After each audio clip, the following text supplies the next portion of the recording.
Hey everybody, I am recording a second screencast video lecture. This one is specific to Module 3. And for this, I've already kind of typed out what I'm going to be talking about. So I'm going to be talking about the chapters specific to this module, which are chapters 4, 11, 13, and 14. It was just a small part of chapter 14 through page 229. I'll talk about the writing assignments that you have this week, and then I'm going to do a brief model of a visual analysis of an advertisement because that's something that you're being asked to do as one of your assignments for this week. So the difficulty with this week is that this week covers a wide array of things that really require a lot of conversation and a lot of instruction. So, and that's because we're talking about, I can take my bold off, we're talking about rhetorical analysis, visual analysis, which is a type of rhetorical analysis. We're also talking about scholarly research. So you're being asked in the blog assignment to visit the Hunt Library database and locate a scholarly source to analyze. And I could do a lecture just on this. I could do a lecture just on this. I could do multiple lectures on scholarly research. So there's a lot of components to the Module 3 week. So I'm going to do my best to address everything that I can in this video lecture without trying to overwhelm everybody, because as an instructor, this module week is overwhelming for me because there's so many things that I could talk about. I'm going to really try to structure, speaking of structure, that's one of the terms in our textbook this week. I'm going to try to structure this and not make it confusing, and I'm going to try to make it streamlined, but there's just so many things. And I also have a few additional documents to show and things to show that might also help with some of the assignments this week. So I'm going to go ahead and start talking about Chapter 4. And Chapter 4 is on invention strategy. So you might be able to tell by its title that this is talking about invention. And by invention, we mean, and our author talks about, invention is the generation of ideas and topics and arguments. And some of the things that our author talks about in Chapter 4, we've heard about already in some of the earlier chapters when she talks about pre-writing and when she introduces us to the idea of pre-writing and what that looks like. So some of this is going to be a little bit of familiar, and but what she does in this chapter is it's a much more comprehensive examination of the different types of pre-writing techniques that students can and should use, either a variety of those or some of those, based on what you guys wrote in the How You Write discussion. A lot of you are already using some of these. You already have an idea of what works for you. But it always helps to try out different things, especially if you don't know what you like, or if you ever experience, like a blocked feeling, like you're not sure where to go. Pre-writing is really a way meant to break through any type of writer's block or ideation block that you might have. So, and our author breaks up invention into two categories: the unstructured and structured pre-writing techniques. And she starts with the unstructured, so I'm going to talk about those first. The first one she talks about is brainstorming. I personally don't consider that a technique. That sounds strange because it is a technique, but I would actually consider everything else that she lists in this chapter of the example she gives of unstructured and structured pre-writing techniques, all of those are forms of brainstorming. So the stratification is a little bit confusing to me, but I'm going to list it because she talks about it. So brainstorming is something we all do because we all have to think about what we're going to talk about, what topic do we want to use, what kind of argument are we going to make, how are we going to support that argument.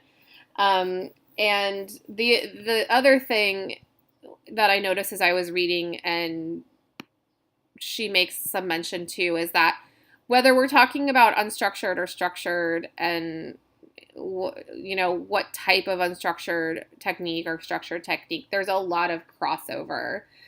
And the purpose of the unstructured and structured pre-writing techniques are the same. So their purpose is the same, and the purpose is for invention, right? The purpose is to cultivate what we call ideation, or the generation of ideas and arguments. So their purpose is the same. The techniques are just different ways of getting to entering the writing process. So brainstorming is the first one she talks about. She recommends limiting the time you brainstorm, and she gives kind of says, you can do it for 3 minutes or 5 minutes or 10 minutes. And I agree that you do want to limit the time that you brainstorm. But I can't remember who talked about it in the How You Write discussion. But for example, someone talked about passive brainstorming, which is where you just kind of think about something here and there and you're not really actively doing it.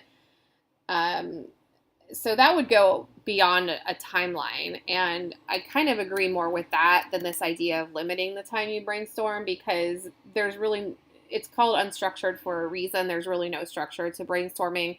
You can do brainstorming in a variety of ways. You can bullet points. You can I want to say things like clustering and free writing, but because those are types of brainstorming, but she's got those as separate types of techniques.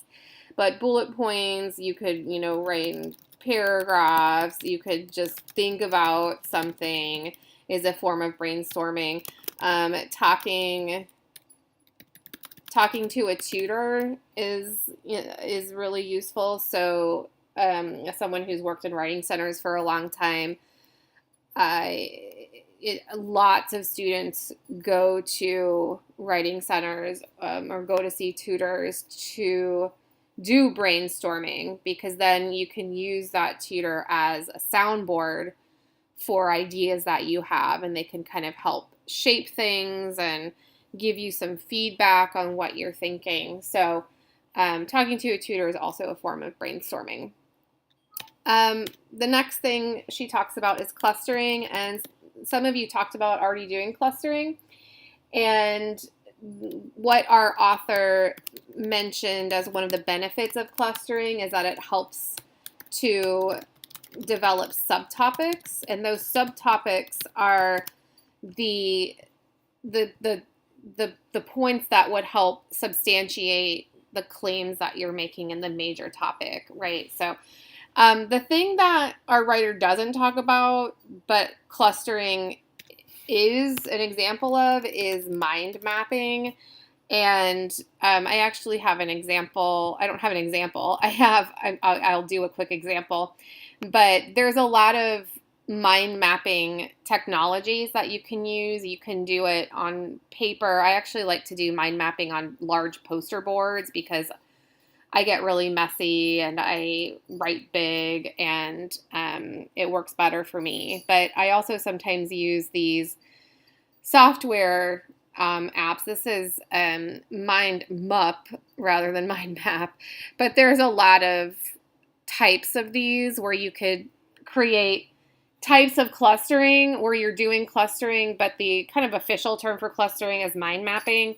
And so there's a whole plethora of what mind mapping is and how you do it. But I'll just give an example, and I'm going to give an example on something I know about very well, and that's so I'm going to just talk about early modern revenge and justice. So that would be my topic, and because this is my field of study. So I'm an early modernist. I work in 16th and 17th century literature.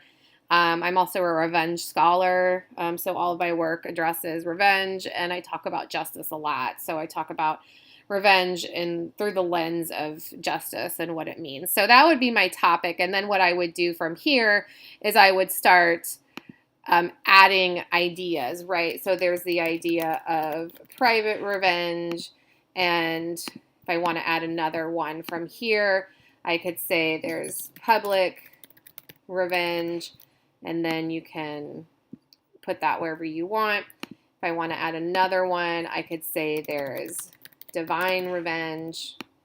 I want to put this maybe lower, and then I might add another one here.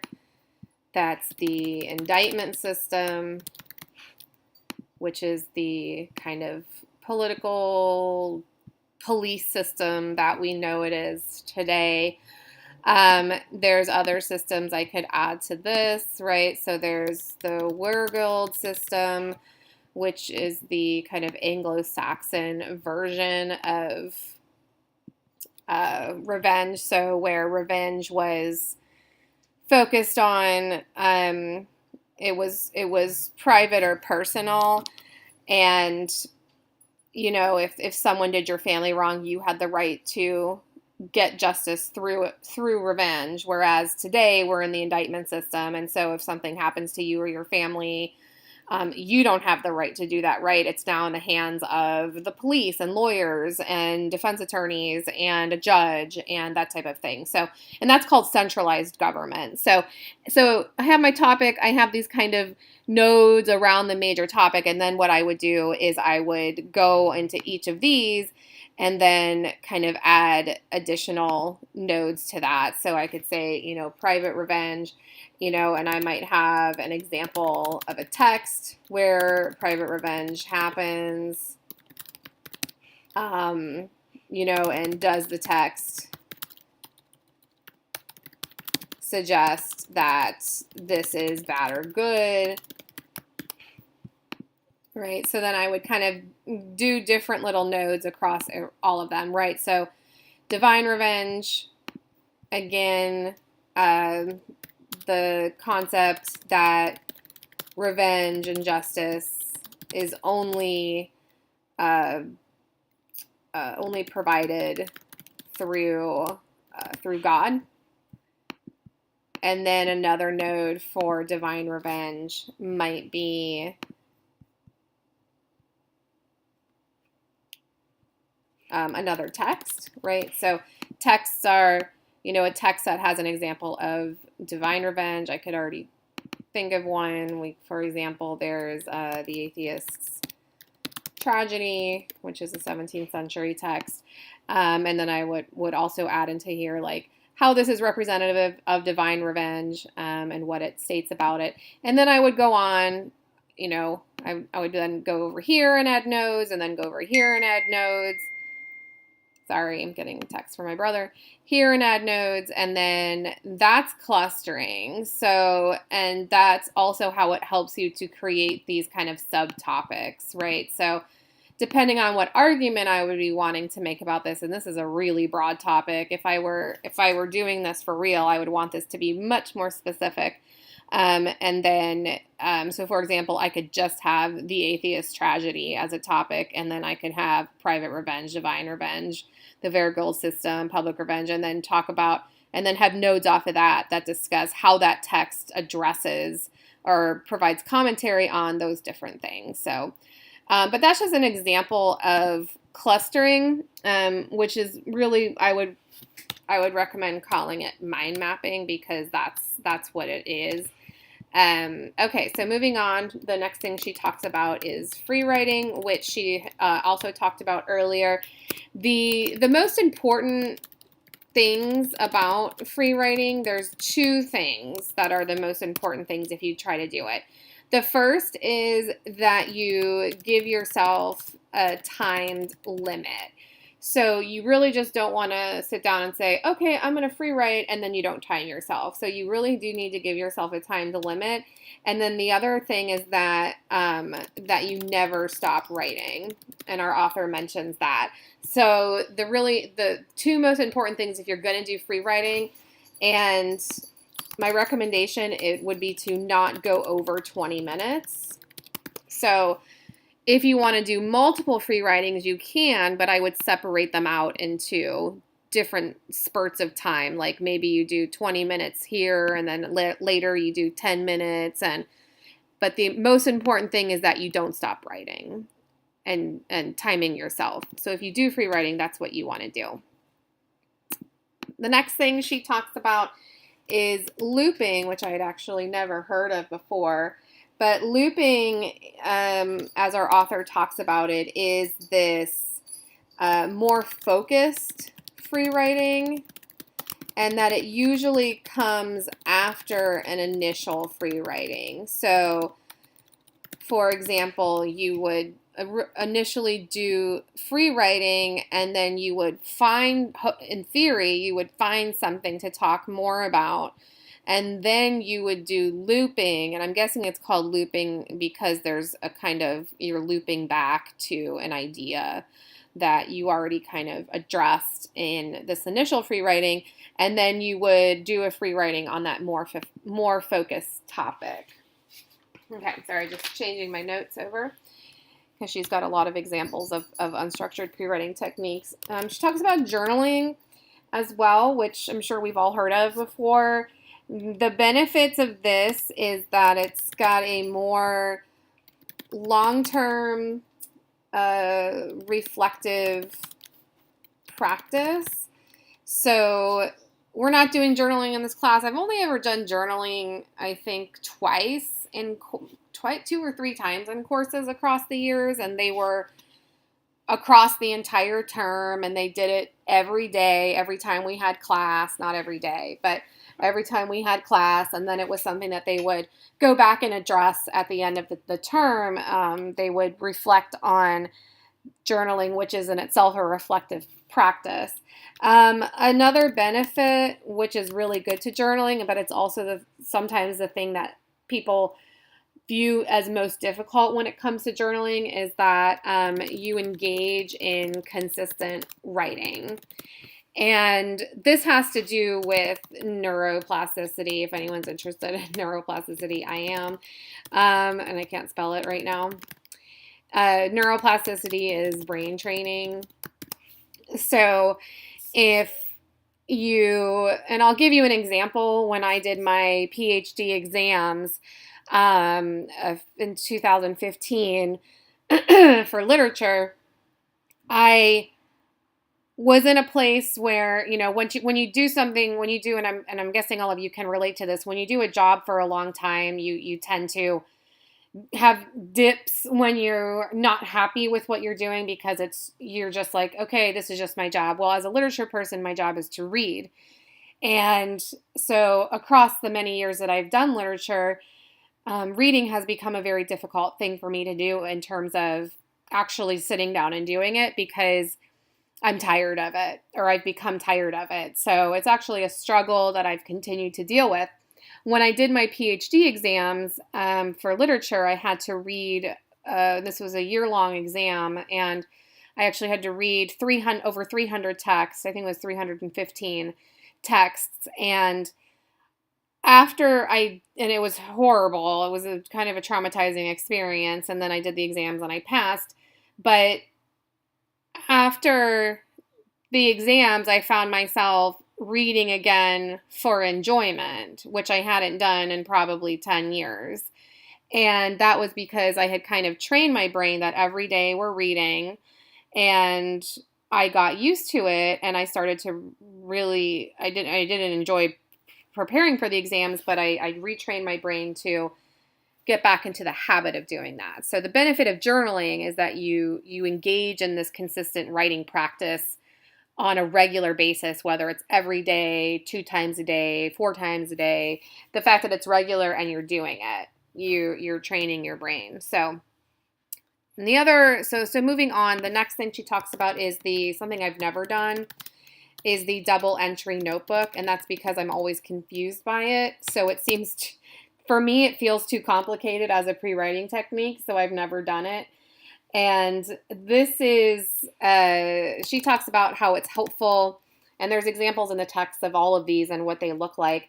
But it's helpful when you're asked to, intertwine objective feedback.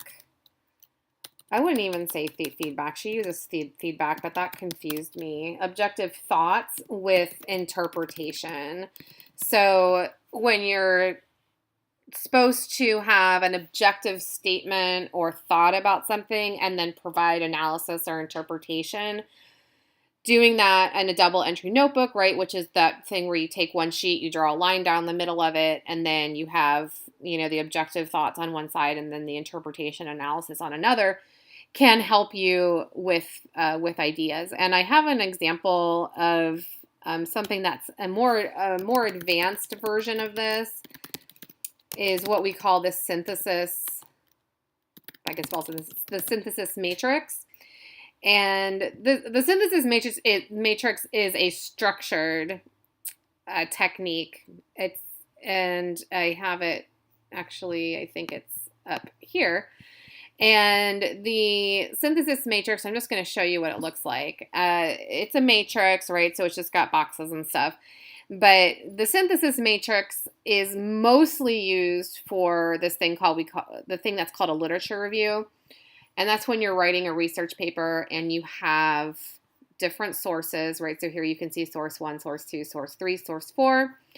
And what this is supposed to help you do, and I'll talk a little bit more about synthesis when I get to the next chapter, but this is very similar to double entry because it's not exactly the same. That's why I said this is a more advanced version of the double entry notebook, but it helps you to visualize where your different sources may have crossover. So you have main idea A, main idea B, and you may have 2 ideas, you might have 20, you might have 5, it just depends on what you're writing.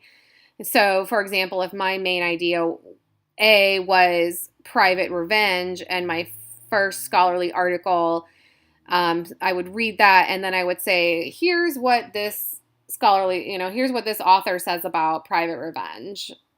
Okay, here's another source that talks about private revenge. Here's what this source talks about it. And then maybe in main idea B, I have public revenge. And so again, what does this source say about it? What does this source say about it? And then when you put it in this matrix, you're able to kind of make connections. Okay, well, source 4 on private revenge differs from source 2, and here's why, or all the sources say the same thing on this idea, but it allows you to visualize research that you're doing for a large writing project like a research paper. So going back to that was her last example of the unstructured writing techniques. So when she goes into the structured or pre-writing techniques, the structured pre-writing techniques. Her first example is I apologize. That is my husband. Is a heuristic. And I've talked a little bit about heuristics before, and I actually have an example of one, and I'm going to talk about that very briefly. And this is actually a heuristic that I'm going to give to everybody, so I'll post this on Canvas, and I'll let you know when it's posted. But as I've talked about before, a heuristic is a measure of quality control. So it's questions that you go through to explicitly engage you in whatever writing project you have. So this particular heuristic I have is an essay evaluation heuristic. And there are 7 criteria. There's argument, information, analysis, organization, rhetoric, conventions, and revision. And under each of these criteria, there's nothing but questions. And so, for example, if I go to analysis and explains, okay, this criteria means how the information in the paper is explored, discussed, and used. And so, and then there's questions that you would ask yourself as the writer. And it's not, also, these are questions I ask as a reader and as a grader. I'm not asking them as a writer, but I am asking, very similar questions to these. But for example, is there enough exploration of information, quotations, paraphrases, references, and details from the readings for the argument the writer makes? Does the paper have sufficient sentences of explanation in which the processes information for the reader and tries to convince him or her of her or his argument? This is called analysis, right? So that essentially says, like, is there sufficient analysis of the quotations that the evidence that the writer has included? Making sure there's no orphan or hit and run quotations to shorten what that question is. And for example, organization, it's all very important, but does the paper have an overall logical structure that is clear when you read the thesis statement? I'm asking this as a reader when I grade, right? I'm going to ask this question. I'm looking for overall logical structure that is clear. So you as a writer should be asking, does my paper have overall logical structure that is clear when I read the thesis statement, right? Is the piece unified, et cetera, et cetera. So heuristics are very valuable structured technique. I wouldn't call it pre-writing. I would call it, pre-writing, and I said it before, and our author makes note of it as well. It's something that happens throughout the writing process. So heuristics are very helpful at the beginning, as well as throughout, and especially at the end when you're doing that kind of last quality check before you submit something. She then talks about cubing, which I had never heard of before, which is the 6 steps. It's very structured. It also reminded me of the synthesis matrix, but I honestly didn't understand the cubing. It was too structured for me. I'm a much more unstructured person. So but there is this cubing, and it could be helpful for anyone if you want to try it. I was actually thinking of trying it the next time I was working on a writing project. Then there's the journalistic questions, which is just another form of heuristics because it's just more question asking. And this is the who, what, where, when, why, and how. So it's just asking all of those questions and then, applying that to your writing project. And then she talks about another thing I'd never heard about before, which is this Burke's pentad. And it's these 5 key elements that include the act, the agent, the agency, the scene, and the purpose.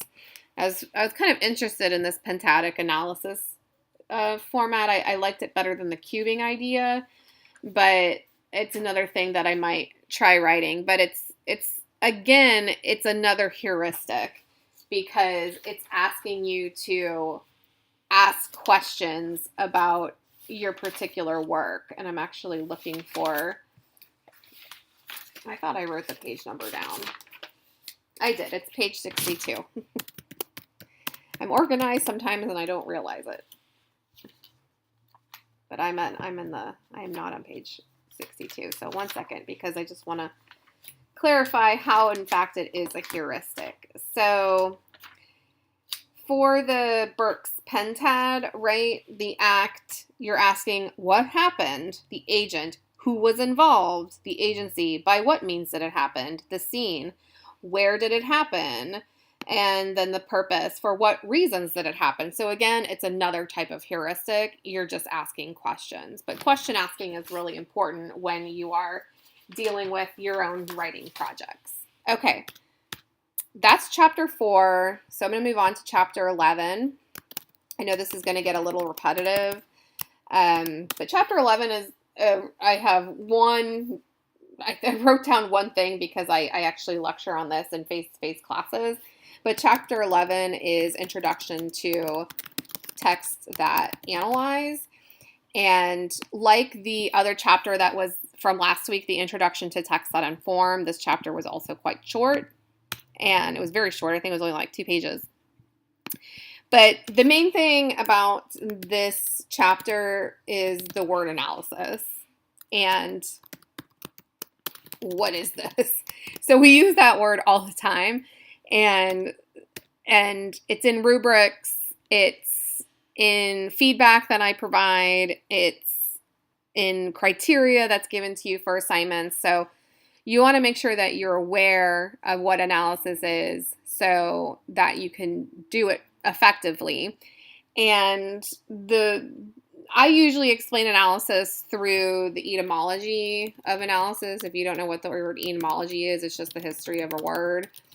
It's just a big fancy word that means that.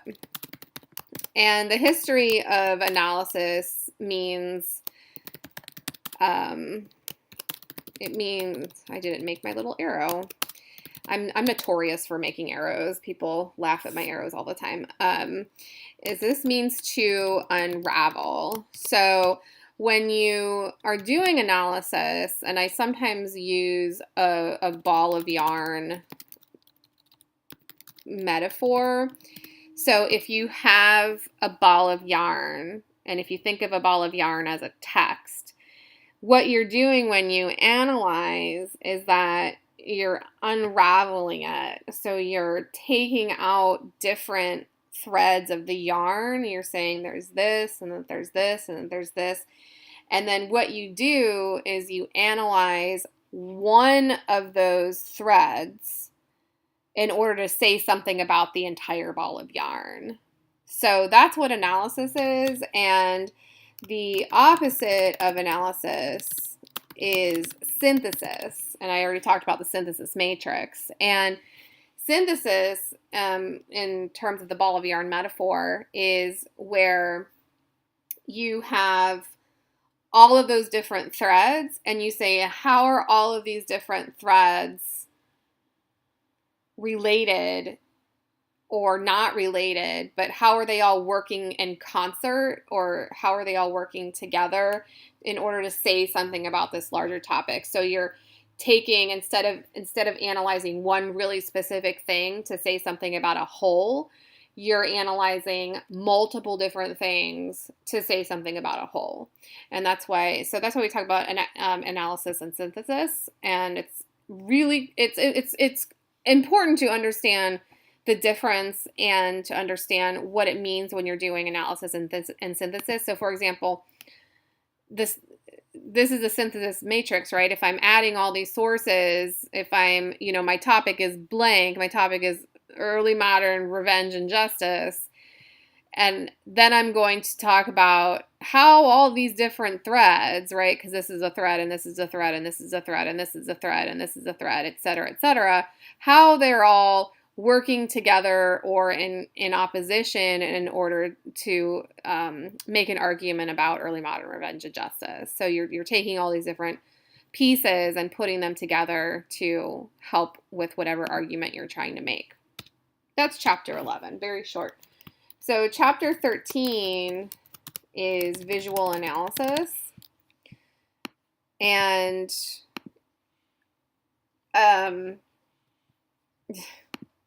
they split up. I didn't understand why they split up rhetorical and visual analysis, because visual analysis is just a form of rhetorical analysis. And you also have assignments that are a visual analysis and a rhetorical analysis, so they're separate. The rhetorical analysis, you're actually looking at a scholarly article, and then the visual analysis, you're locating an advertisement. So, and the visual analysis on page 209, I'm going to go there right now. Sorry, I'm flipping through the book. I got to chapter 13. Here I go. The most valuable thing I found from sorry, let me just type this. Sometimes talking and typing is hard. The most valuable takeaway from this chapter I thought was on page 209, which is that the figure 13.2, which is the elements of visual analysis. And this is the chart that our author provides that talks about, you know, you look at shadows, you look at sizes, you look at colors, shape, positions, then you consider the rhetorical situation, and then that all together leads to visual analysis, which is the projected meaning or impact of the text. So that was the most valuable thing I found from chapter 13, because it breaks down kind of what is it that we're doing when we're doing a visual analysis. But I'm going to move on to rhetorical analysis.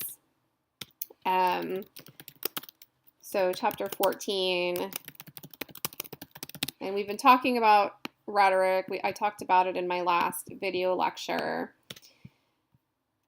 And I'm going to go look at my notes. So on page 226, I thought there was a really good quotation from our author.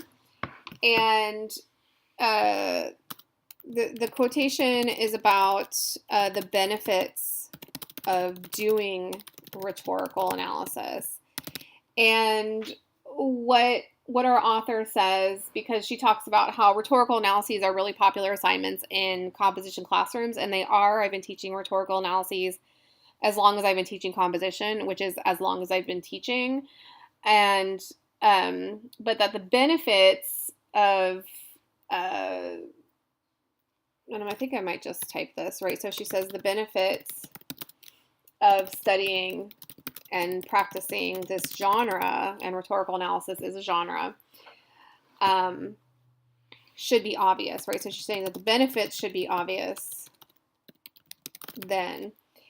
When considering that to a large extent, and I know I have an extra space there, but I'll fix that in a second, the ability to communicate effectively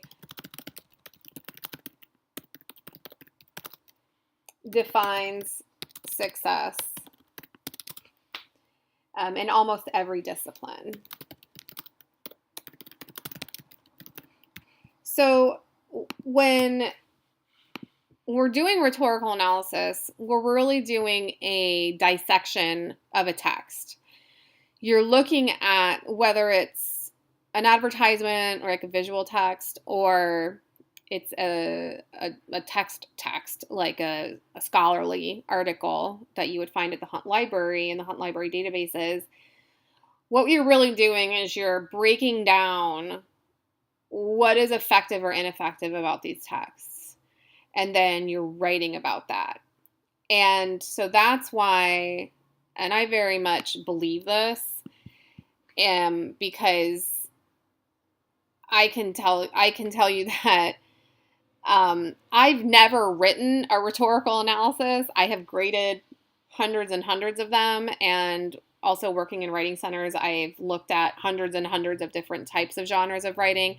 But when you're able to break down a piece of writing into, you know, being able to understand and explain and talk about or notice or identify, here's where the text is working and here's where it's problematic, that makes your own writing and your own ability to communicate more effectively. So that's really the goal of rhetorical analysis is, and it's more of like a behind the scenes of writing, right? It's not like in literature classes where we're looking at a text and then we're analyzing the text, but we're not like, it's not like creative writing where we're breaking down how the writer uses pronouns or how the writer uses verbs, and right, that's a breaking down behind the scenes type of analysis in creative writing. So the rhetorical analysis is how we do that in academic writing. Um, and so you only had a few pages to read of chapter 14. So there weren't a lot of things to say. There's a good graph or a good figure 14.1 on page 227. And that's the figure, that's the interpretive lens for rhetorical analysis. And that's where we see kind of all of the different things that a writer can analyze when they're doing a rhetorical analysis or when they're dissecting a piece of writing in order to talk about, or when they're just dissecting a text, and then talking about whether or not the text communicated the meaning well, or if they were ineffective in their communication. And then at the end of the day, were or were not persuasive. And that's why advertisements are a good way at doing things. So I want to go to Canvas really quickly. I can't remember which one. I have it up and ready. Okay. So module 3, you have the learn and share asking questions. This is the one where you're looking at this image. I haven't taken French in a long time. The family portrait, the portrait de famille by Dorothy Tanning.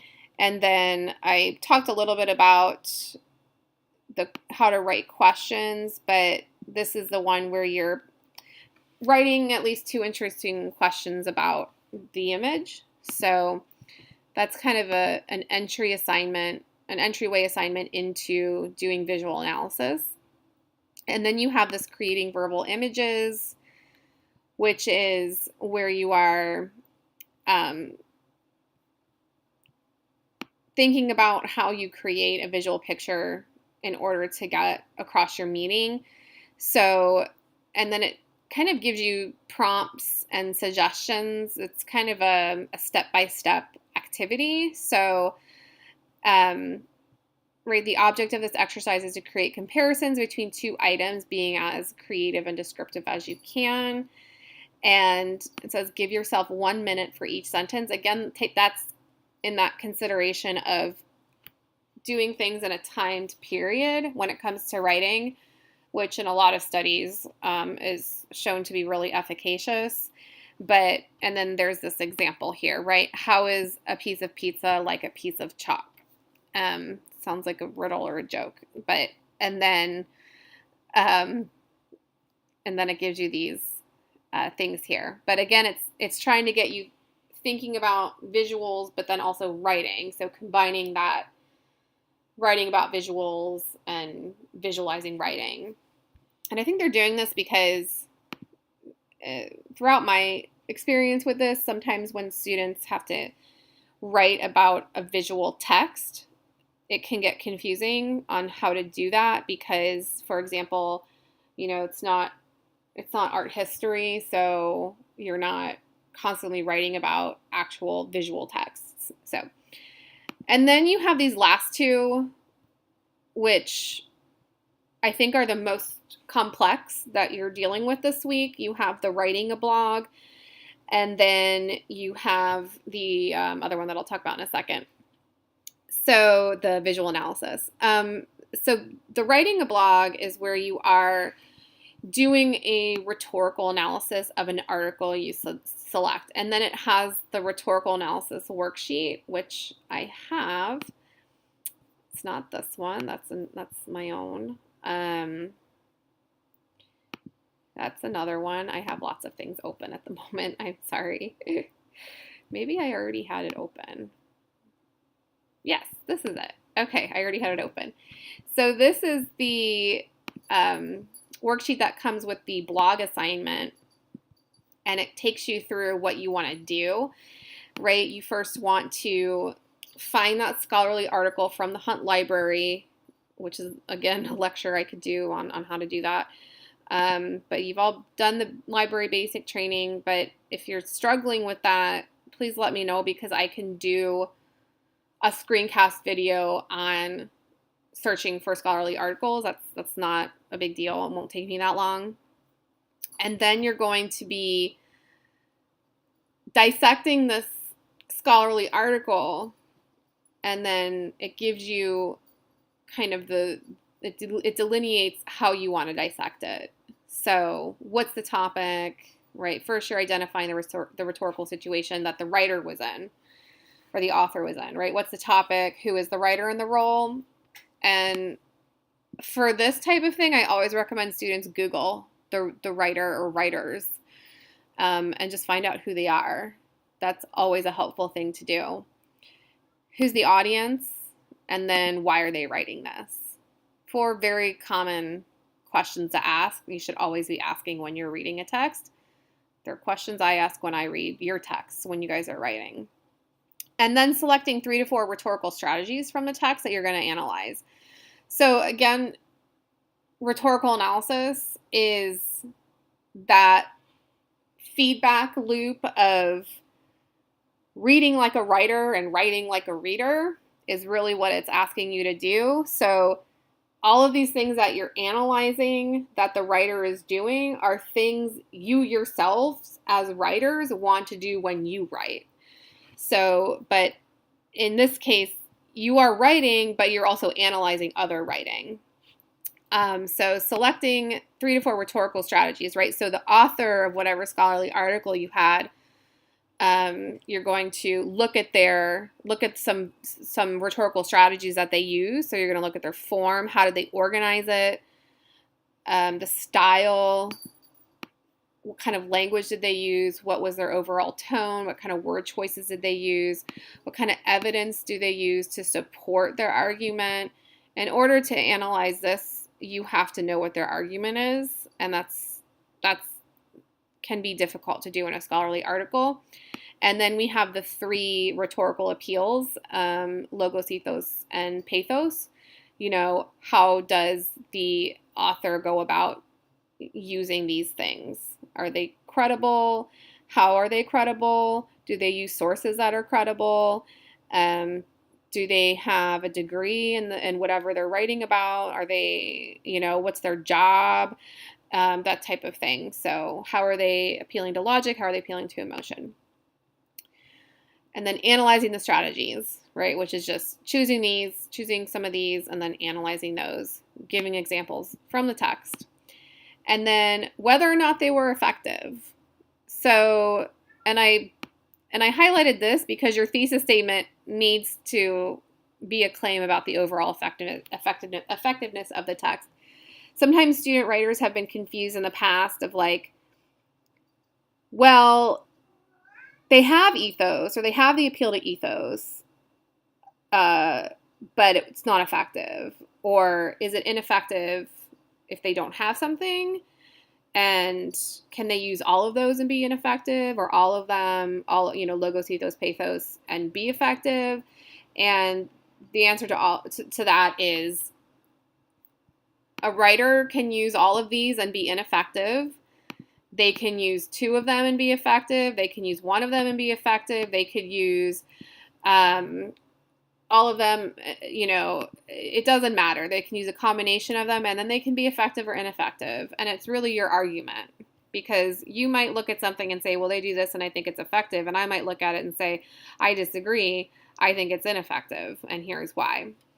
So really, your job is to say, this text is effective, and here's why. It's because they use these rhetorical strategies in this particular way, convincing your reader that they effectively use those rhetorical strategies, providing evidence, and then analyzing and explaining how their use of rhetorical strategies were effective in supporting their overall argument and being persuasive. And then the rest of this kind of talks about how you should set up this. So this is set up like an essay. It's a blog post, so you don't really have to worry about APA format because you're not submitting it as a file upload, but it is something that should have paragraphs. You don't want it to be one giant paragraph. So that's the blog assignment that you need to do. The last writing assignment is the visual analysis. And this is the one where you find an advertisement, cartoon, or image. So you find something, a visual, a static visual image. And then this takes you through, sorry, I'm using my hands to point in the screen, and then I realize that you can't see me. You're identifying the message, right? You have to know, just like when you're reading the scholarly argument, you have to identify the central message or the argument of the scholarly article. So just like same thing with the visual text, you have to understand, well, what's the central message of the visual? And then you're doing pretty much all the same things in the visual analysis that you're doing in the blog. You're just doing it with a different text. So you're analyzing in the blog, you're analyzing the genre of a scholarly article. And then in the visual analysis writing, you are analyzing a static visual text. So you're doing the same things, right? You're going to be saying, this is their message or their argument. Are they effective or ineffective? Which means, again, your thesis needs to be whether or not the text was effective or ineffective and why. You can't just say the text was effective or ineffective. That's not a thesis statement because it's not argumentative. You have to say it was effective because of these reasons, right? Or it was ineffective because of these reasons. And then, so that's the most important thing. You're looking at these two texts, a scholarly article and whatever visual text you choose. And then you're saying, right, you have to understand what they're trying to do, what they're trying to persuade or argue. And then, through analyzing their different rhetorical strategies, come to a decision about whether or not you think they're effective or ineffective, right? Or persuasive or not persuasive. So that's what you're arguing for. And then it gives you kind of step-by-step how you want to do that. This one, you do want it to be an APA format. And then the rubric is down here. But I am going to do a separate screencast on setting up a Word doc in APA format. So I'll have that probably tomorrow or Wednesday. But this one, because it's any file upload you have that's writing, you want to make sure it's in APA format. So I'm going to have that screencast separately for anyone who is struggling with how to set up their documents in APA format. So for the last thing that I'm going to do is I'm going to analyze a visual text, and I chose the Colin Kaepernick Nike ad because it's really recent, and I think most people or some of you may have heard about it. I don't know that much about it, but and I also don't know, and I only know a little about the situation.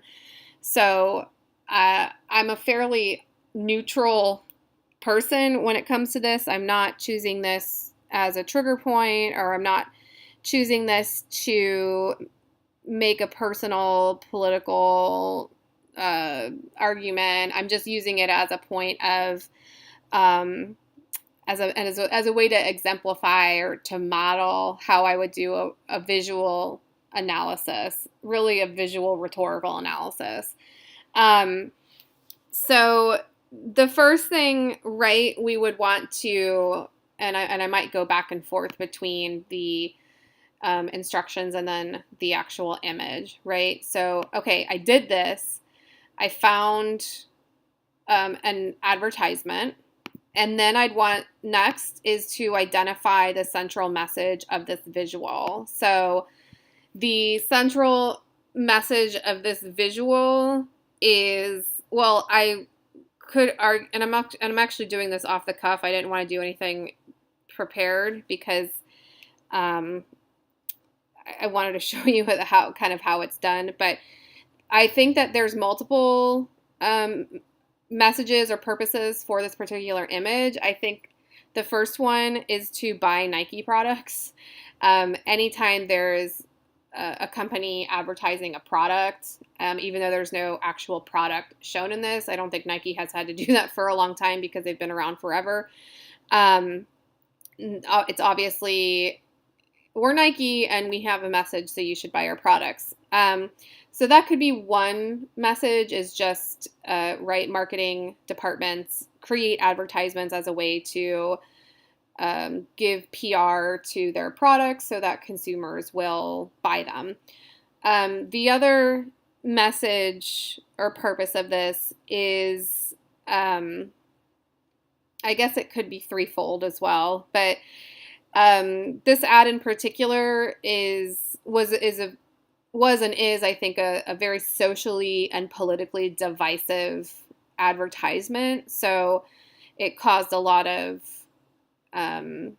contention between groups of people, and I personally don't have any opinions on it, and I'm not going to interject any personal opinions on it, which is what you don't want to do in a rhetorical analysis. You don't want to interject your personal opinions. And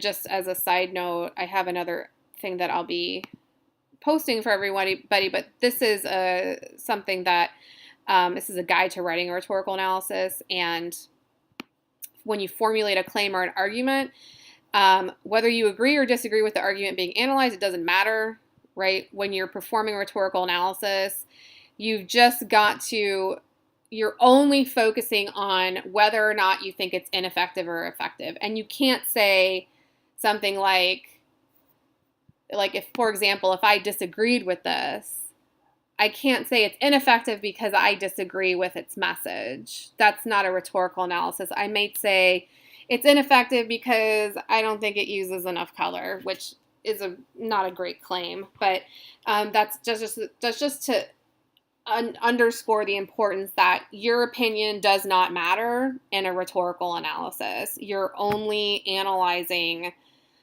what the text is doing and what the authors are doing. In this case, the author is Nike, and any marketing personnel. We don't have any names. It's just Nike would be the author. It's not my opinion. I'm going to analyze what they've done visually, and I'm going to come to an argument about whether or not I think what they did rhetorically was effective. So clearly this advertisement is also what's called commodity activism. So just like other companies have done in the past, they've taken social and political stances and how they've chosen to make advertisements. So this is a form of commodity activism. So there's clearly a political statement being made because the connection of Colin Kaepernick to the national anthem, and you'll have to excuse my ignorance on the topic. My husband loves football, so I know a little bit about it, but unfortunately haven't paid too much attention to it. So there's already a political connection because Colin Kaepernick has caused political divisiveness in terms of, what is the NFL, what is the NFL stance on something, and should they have this stance on something, or what's their rights, or what's their First Amendment rights, right? So there's clearly a political message being stated here, and also a social message. So in terms of, if we look at the text, there's just a little bit of text on this particular advertisement, right? Believe in something, period. Even if it means sacrificing everything. So it has a social and subliminal political message as well. And sorry, my cat's banging on the cabinet. So there's a variety of messages I think that this ad is conveying. Clearly, I think Nike is supporting Colin Kaepernick, and they've made a very strong, they've given themselves, or they made a strong stance on what they think about the Colin Kaepernick situation, is that you should do something, you should believe in something, right? Even if it means sacrificing everything, right? Colin Kaepernick was potentially sacrificing his football career for something that's larger than football. So clearly Nike is making a stance. So there's this kind of spectrum of messages that this advertisement has. Yeah, identify a central message. Not the easiest thing to do in this ad. Then note and discuss how the marketers, cartoonists, or graphic designers seem to have employed visual elements to persuade readers to think a certain way. Readers or viewers, same thing. The more knowledge you have about target readers for the visual, the more effectively you'll be able to explain strategies employed to sell the product or point. And that's because there's a product and a point in this advertisement that I'm using as an example, and then whether or not I think it's effective or ineffective. And I could make arguments for both, and I probably will, because I don't want to be, again, I want to show how you can do it either way. So what I would start doing is I would go back to our author's chapter 13, visual analysis, on page 209, where she talks about what you want to look at, and then it's also reiterated in here, down here. Discuss the elements used in the visual, shapes, colors, size, shadows, positions, to name a few. Discuss the effectiveness or ineffectiveness of these visual elements. So the first thing is we would talk about color. So this is a very grayscale image with white text. So that's something that I would talk about in my visual analysis. And then what I would want to ask myself is the color usage in this advertisement effective? And if I were arguing, yes, I think it's effective, I might say, well, the choice of color in this, the choice of grayscale color with white text reinforces the central message of this advertisement, because it maintains a very kind of solemn and serious message that Nike is choosing to provide. So I might say, like, the colors reinforce the message in this way. The other, if I were saying no, that I think the colors are ineffective, I might say that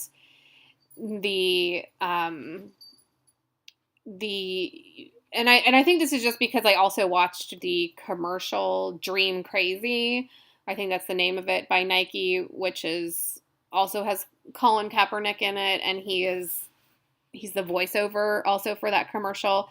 But I might say that, Nike's saying that believe in something, even if it means sacrificing everything. So I might say the colors don't reflect that central message, therefore it's ineffective, because there's not a whole lot of color there. So it kind of presents an image that is very, two colored or two toned, which is, very one dimensional, and it doesn't encompass the idea that you can, just believe in something bigger than whatever. So you could argue for the color in either way. The other thing it suggests is looking at color, size, shadows, and positions, right? So the size. So the other thing I would emphasize, or the thing that I could talk about is, excuse me, I might talk about, just the image itself. So it's an extreme close-up of Colin Kaepernick's face. He has a very serious look on his face. His eyes are very reflective. It might even look like he's about to cry. So it just the size of the image in the I could argue that the way that Nike chose to crop Colin Kaepernick's face in this particular advertisement is effective for the central message, because the idea is to believe in something more than, what you do. And so it doesn't even show us his entire face, because Colin Kaepernick is, there's more to Colin Kaepernick than, just being a football player. So, or I could say that, the cropping choice of this advertisement is effective because it emphasizes humanity. So that really close-up image of his face doesn't dehumanize, but does the opposite of that. It reminds us about the humanity of things, and that you really should do something even if it means sacrificing everything. So that's just an example of how you could argue for the effectiveness of that. And I'm thinking about position. So that would have to do with, for example, where they place the text, you could again talk about where they place, like his eyes are above the text. We see his eyebrows.